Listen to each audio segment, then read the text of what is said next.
नमस्कार जी। मैं जेसी Upreti पंचकोश healing and साधना केंद्र लखनऊ से आपके समक्ष उपस्थित हूँ और आज मैं आपके सामने एक नया विषय लेके आया हूँ योग के संदर्भ में मुद्रा प्रकरण।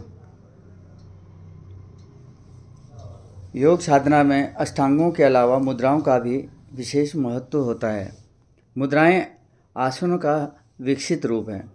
आसनों में इंद्रियों की प्रधानता और प्राणों की गौणता होती है, जबकि मुद्राओं में इंद्रियों की गौणता और प्राणों की प्रधानता होती है।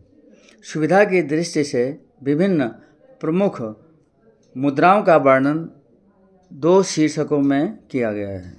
एक तो यह है कि तत्वों का नियमन करने वाली हस्त मुद्राएं होती हैं और दूसरा प्राणोत्थान व कुंडली जागरण में सहायक होती हैं।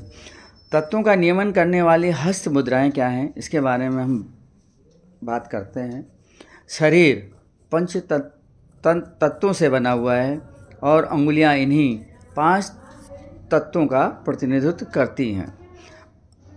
अंगुष्ठ जो है अग्नि तत्व का प्रतिनिधित्व करता है, तर्जनी वायु का, मध्यमा आकाश का और अनामिका पृथ्वी का तथा कनिष्ठा जल तत्व का प्रतिनिधित्व करती है।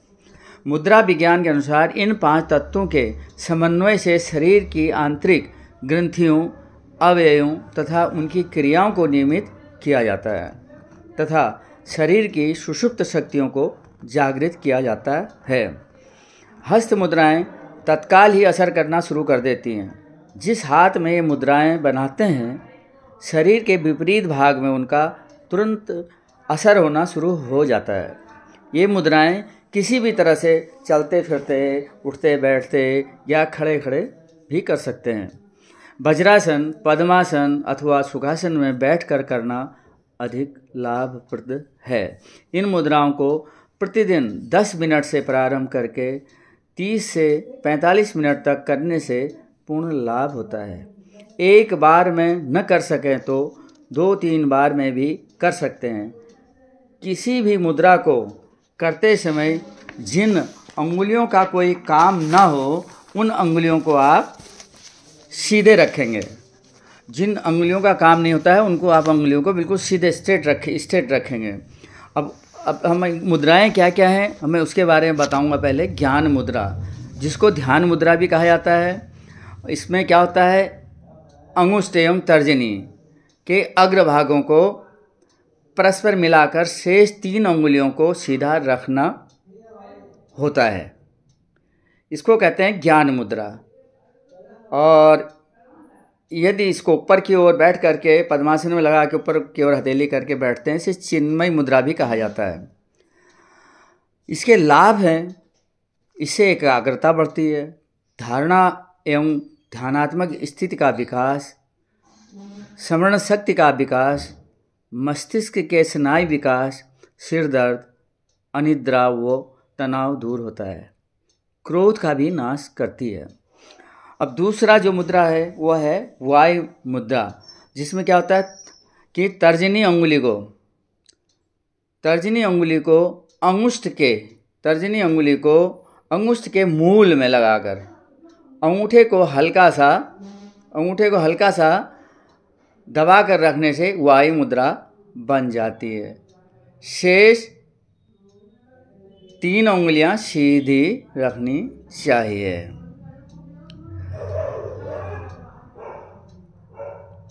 इसका लाभ, इसके अभ्यास से समस्त प्रकार के वायु संबंधी विकार, गठिया, संधिवात, आर्थराइटिस, पक्षघात, कंपवात, साइटिका, घुटने के दर्द तथा गैस बनना आदि रोग दूर होते हैं। गर्दन और रीढ़ के दर्द में लाभ होता है। रक्त परिभ्रमण के दोष भी दूर होते हैं। अब शून्य मुद्रा, मध्यमा अंगुली, ये मध्यमा अंगुली है। मध्यमा अंगुली आकाश तत्व का प्रतिनिधित्व करती है। इसको अंगुष्ठ के मूल से लगाकर अंगूठे से हल्का दबाकर रखते हैं। ये देखें, शेष अंगुलियां सीधी होनी चाहिए, शेष अंगुलियां सीधी होनी चाहिए। लाभ क्या है इसका? कान का बहना, कान में दर्द, बहरापन तथा कम सुनाई देना आदि रोग दीर्घकाल तक कम से कम प्रतिदिन 1 घंटा करने से दूर हो जाते हैं। अस्थियों की कमजोरी तथा हृदय रोग ठीक होता है। मसूड़ों की पकड़ मजबूत होती है तथा गले के रोग एवं थायराइड रोग में भी लाभ होता है। इसमें एक सावधानी भी बरतनी पड़ेगी, वो क्या है कि भोजन करते समय तथा चलते फिरते यह मुद्रा न करें। नेक्स्ट, पृथ्वी मुद्रा। अनामिका और अंगुष्ठ के अग्रभाग को मिलाकर रखने से तथा शेष 3 अंगुलियों को सीधा करने से यह पृथ्वी मुद्रा बनती है। यह पृथ्वी मुद्रा बनती है। देखें इसको, अनामिका ये होगी, अंगुष्ठ के अग्रभाग को मिला दिया और शेष 3 अंगुलियों को सीधा करने से ये हमारी पृथ्वी मुद्रा बन गई। इसके लाभ हैं, इसके निरंतर अभ्यास से शारीरिक दुर्बलता, भार की अल्पता तथा मोटापा आदि रोग दूर होते हैं। यह मुद्रा पाचन शक्ति ठीक करती है, जीवनी शक्ति और सात्विक गुणों का विकास करती है तथा विटामिनों की कमी भी दूर करती है। शरीर में स्फूर्ति, कांति एवं तेजस्वता आती है। अब नेक्स्ट है प्राण मुद्रा।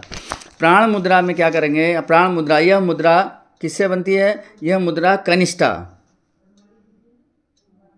कनिष्ठा, ये अंगुली हुई कनिष्ठा, ये कनिष्ठा अंगुली, कनिष्ठा अनामिका, और अनामिका क्या है? ये वाली हो गई, दोनों हो गए, अनामिका एवं अंगुष्ठ। ये अंगुष्ठ हो गया, इसके अग्रभाग, ये देखिए आप क्या हुआ?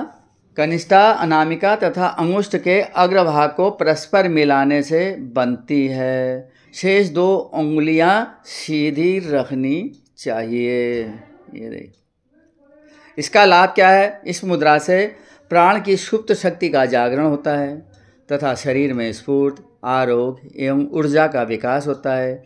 यह मुद्रा आँखों के दोष को दूर करके नेत्र ज्योति बढ़ाती है, शरीर की रोग प्रतिरोधक शक्ति बढ़ाती है, विटामिनों की कमी को दूर करती है तथा थकान दूर करके नवशक्ति का संचार करती है। लंबे उपवास काल के दौरान भूख प्यास नहीं सताती। अनिद्रा में से ज्ञान मुद्रा के साथ करने से लाभ होता है। अब है आपका अपान मुद्रा। अंगुष्ठ ये हो गया और मध्यमा ये हो गई और अनामिका ये हो गई। ये तीनों के अग्रभाग को स्पर्श करके शेष 2 अंगुलियों को सीधा रखने से यह मुद्रा बनती है। अंगुष्ठ, मध्यमा और अनामिका ये हुई, मध्यमा अनामिका ये हो गया। मध्यमा अंगुष्ठ हो गया ये, और मध्यमा ये हो गई एवं अनामिका ये हो गई। ये इस तरह से इसको बनाने से अपान मुद्रा बनती है। इसका लाभ है, शरीर के विजातीय तत्व बाहर निकलते हैं तथा शरीर निर्मल बनता है। इसके अभ्यास से कब्ज, बवासीर, वायु विकार, मधुमेह, मूत्रावरोध, गुर्दों के दोष, दांतों के विकार आदि दूर होते हैं। पेट के लिए उपयोगी मुद्रा है। हृदय रोग में भी लाभ होता है तथा पसीना लाती है। सावधानी इसमें यह बरतनी है कि इस मुद्रा से मूत्र अधिक स्रावित होगा। अगर इस मुद्रा को आप इस्तेमाल करते हैं तो इसमें मूत्र अधिक मात्रा में स्रावित होगा। अब नेक्स्ट है अपान वायु मुद्रा। अपान मुद्रा तथा वायु मुद्रा को एक साथ मिलाकर करने से यह मुद्रा बनती है। कनिष्ठा उंगली सीधी होती है, अपान मुद्रा तथा वायु मुद्रा को एक साथ मिलाकर करने से यह मुद्रा बनती है। इसमें लाभ क्या है? हृदय एवं वात रोगों को दूर कर शरीर में आरोग्य को बढ़ाती है जिनका दिल कमज़ोर है उन्हें इसे प्रतिदिन करना चाहिए। दिल का दौरा पड़ते ही यह मुद्रा करने पर आराम होता है। पेट में गैस होने पर यह उसका निष्कासन करती है। सिर दर्द, दमा व उच्च रक्तचाप में भी लाभ होता है। अब सूर्य मुद्रा। अनामिका अंगुली ये हुई, अंगुली को अंगूठे के मूल पर लगाकर अंगूठे से दबाएं। इसको जो है इसके मूल पर लगाएं और अंगूठे से दबाएंगे, अंगूठे से दबाएं। ये हो गई सूर्य मुद्रा हो गई। लाभ क्या है इसके? इस मुद्रा से शरीर संतुलित होता है, वजन घटता है और मोटापा कम होता है। शरीर में उष्णता की वृद्धि होकर पाचन में मदद मिलती है। तनाव में कमी, शक्ति का विकास, रक्त में कोलेस्ट्रॉल कम होता है। इस मुद्रा के अभ्यास से मधुमेह, वात के दोष दूर होते हैं। सावधानी में क्या देखना है? इस मुद्रा को दुर्बल व्यक्ति न करें। गर्मी में ज़्यादा समय तक भी इसको नहीं करना चाहिए क्योंकि यह उष्णता प्रदान करती है। अब हमें नेक्स्ट मुद्रा पर आते हैं, उन्मनी मुद्रा। उन्मनी मुद्रा में क्या है? पद्मासन में स्थिर होकर बैठ जाएं और दृष्टि को नासिका से ऊपर भूमध्य में स्थित करके आज्ञा चक्र पर ध्यान केंद्रित करें। मन में कोई विचार न आने दें और आज्ञा चक्र पर ही ध्यान एकाग्र रखें। इसे उन्मनी मुद्रा कहा जाता है। मन की एकाग्रता और ध्यान में यह सहायक होती है। सभी इंद्रियां और मन निष्क्रिय हो जाते हैं, जिससे प्रत्याहार अवस्था होकर बुद्धि स्थिर हो जाती है और समाधि की स्थिति बनने लगती है। तो इस शक्ति चालिनी मुद्रा। अब नेक्स्ट है शक्ति चालिनी मुद्रा। पेशाब रोकने के लिए जैसे मूत्रेंद्रियों को अंदर से खींच कर रखते हैं, उसी तरह से वज्रासन में बैठकर मूत्रेंद्रिय को अंदर से खींचकर पेशाब को रोकने के समान क्रिया करने और छोड़ने को शक्ति चालिनी मुद्रा कहते हैं। इसे 20-25 बार से बढ़ाकर लगातार 50-100 बार तक करने का अभ्यास करना चाहिए। लाभ, आलस्य, प्रमाद, जड़ता आदि दोष भाग जाते हैं। शीघ्र ही प्राणोत्थान होकर कुंडलिनी जागृत हो उठती है, जिसके फलस्वरूप चक्र विज्ञान का मार्ग खुल जाता है। स्त्रियों के प्रजनन अंगों, गर्भाशय आदि को इसका अभ्यास बलवान व स्वस्थ रखता है। नेक्स्ट है विपरीत करणी मुद्रा। पीठ के बल भूमि पर लेट जाएं, फिर दोनों पैर मिलाकर सीधा रखते हुए ऊपर उठाएं और कमर को हाथों के सहारे उठा लें।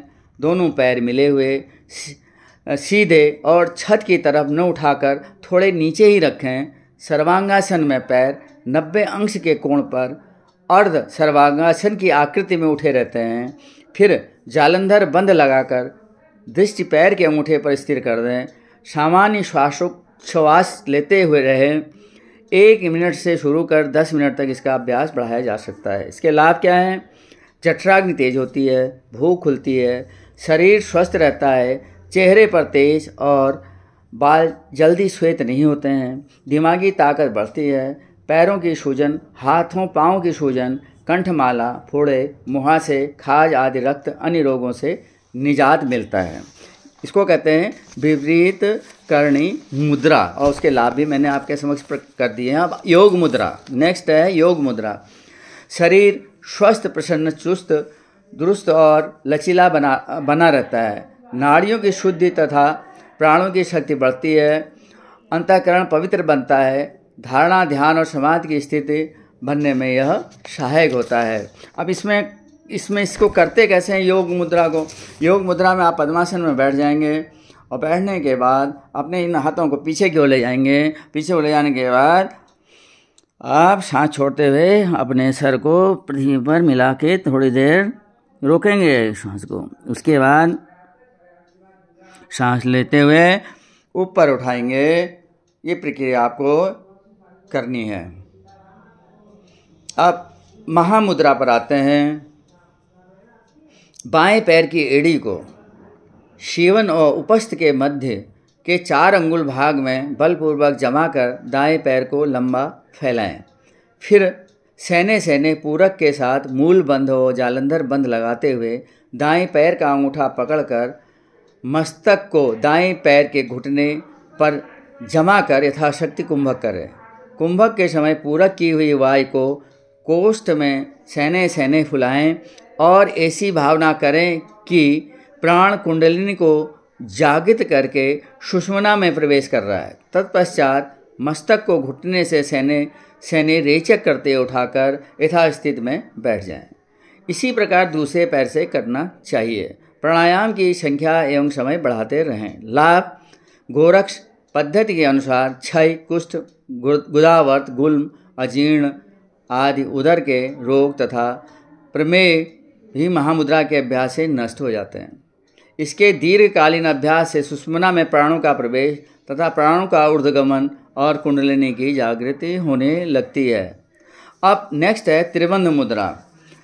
पद्मासन में बैठकर थोड़ा पूरक करके श्वास को समान प्राण के साथ मिलाएं और मूलाधार से अपान को ऊपर उठाकर तीनों बंधों जालंधर बंध, उड्डयन बंध और मूल बंध को लगाते हुए इस आंतरिक वायु को सुषुम्ना में प्रविष्ट करने का प्रयत्न करें।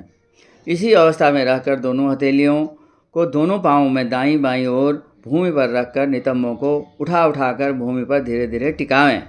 ऐसा कई बार करें। लाभ क्या है इसके? सुषुम्ना में प्राण शीघ्र प्रवेश करने लगता है, कुंडलिनी शीघ्र चैतन्य होकर ऊर्ध्वगमन करने लगती है, चक्र भी धीरे धीरे प्रकाशित होने लगते हैं। अब है ब्रह्म मुद्रा। नेक्स्ट मुद्रा है ब्रह्म मुद्रा। इसमें क्या होता है? मर्जासन में वज्रासन में बैठकर गर्दन, सिर व कंधे को ऊपर नीचे दाएं बाएं गोलाई में चारों तरफ फिर उलट चारों तरफ घुमाते हैं। प्रत्येक क्रिया 5-10 बार करनी चाहिए। इसका लाभ क्या है? वर्टिगो, सर्वाइकल स्पॉन्डिलाइटिस, गर्दन की अकड़न व दर्द दूर होती है। इसके अभ्यास से गले के रोग नहीं होते हैं, सिर दर्द बंद हो जाता है और मस्तिष्क के स्नायु मजबूत होते हैं। और इसके साथ में एक और क्रिया बताना चाहूँगा, अग्निसार क्रिया। ये बहुत ही लाभपूर्ण है। वज्रासन में बैठकर या खड़े होकर श्वास बाहर निकालकर पेट को आगे पीछे चलाएं। एक बार जब तक वायु कुंभक कर सकें तब तक नाभि सहित पूरे पेड़ू प्रदेश का अंकुचर प्रसारण करीब 20 से 40 बार तक करें। कंधों को न हिलाएं। फिर 4-5 बार लंबी गहरी श्वास लेने छोड़ने के बाद पुनः इस प्रकार इस क्रिया की आवृत्ति करें। इस प्रकार इस क्रिया को 4 से 5 या शक्ति के अनुसार अधिक बार भी कर सकते हैं। लाभ क्या है इसके? अजीर्ण नहीं होता है, पाचन शक्ति बढ़ती है, कब्ज, गैस, डकारें, अल्सर आदि उदर संबंधी रोग दूर होते हैं, मोटापा, मधुमेह व मूत्र रोग ठीक होते हैं, पेशाब में जलन कम होती है, बहुमूत्र का होना इस क्रिया से बंद हो जाता है। ये जो मैंने बताया गया है इसको प्रयास करें और ये बहुत ही आपके स्वास्थ्य के लिए लाभपूर्ण होंगी। इसी के साथ मैं आपको धन्यवाद देता हूँ और अगर आपको ये अच्छा लगा मेरा लेसन तो इसके बारे में कमेंट ज़रूर करें। धन्यवाद।